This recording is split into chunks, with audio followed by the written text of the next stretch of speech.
భద్రాచలం వెళ్తున్న బస్సును ఢీకొట్టిన లారీ 25 మంది ప్రయాణికులకు తీవ్రంగా గాయాలయ్యాయి. పరిస్థితి చాలా విషమంగా ఉన్నట్టు తెలుస్తోంది. ఆ విషయాలన్నీ మనం పూర్తిగా తెలుసుకుందాం. ఎలా జరిగిందనే విషయాలు. ఖమ్మం జిల్లా వైరా పోలీస్ స్టేషన్ సమీపంలో రోడ్డు ప్రమాదం జరిగింది. భద్రాచలం వెళ్తున్న ఖమ్మం బస్సును కంటైనర్ లారీ ఢీకొట్టిందన్నమాట. ఈ ఘటనలో 25 మంది ప్రయాణికులు తీవ్రంగా గాయపడ్డారు. ఈ ప్రమాదంలో బస్సులో 40 మంది ప్రయాణిస్తున్నట్లు సమాచారం అందుతోంది.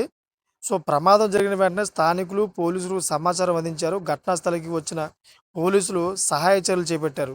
అంతేకాకుండా క్షతగాత్రులను అంబులెన్స్‌లో ఆసుపత్రికి తరలించారు.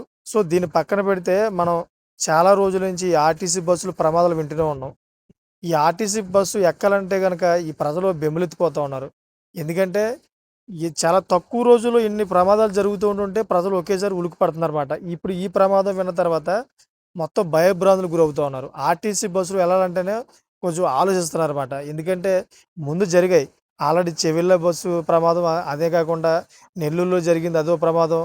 3, 4 ప్రమాదాలు జరిగేటప్పటికి ప్రజలందరి మైండ్‌లో కూడా ఈ ప్రమాదాలన్నీ కూడా ఫిక్స్ అయిపోయాయన్నమాట. మళ్ళీ ఇప్పుడు ఈ ప్రమాదం జరిగేటప్పటికి బెంబేలెత్తిపోతున్నారన్నమాట. ఎంత దారుణంగా యాక్సిడెంట్ జరుగుతున్నాయి. ప్రభుత్వం కూడా చెబుతుంది. డ్రైవరు చాలా క్రమశిక్షణతో డ్రైవింగ్ చేయండి అని చెప్పేసి ప్రభుత్వం ఎప్పటినుంచో చెప్తుంది.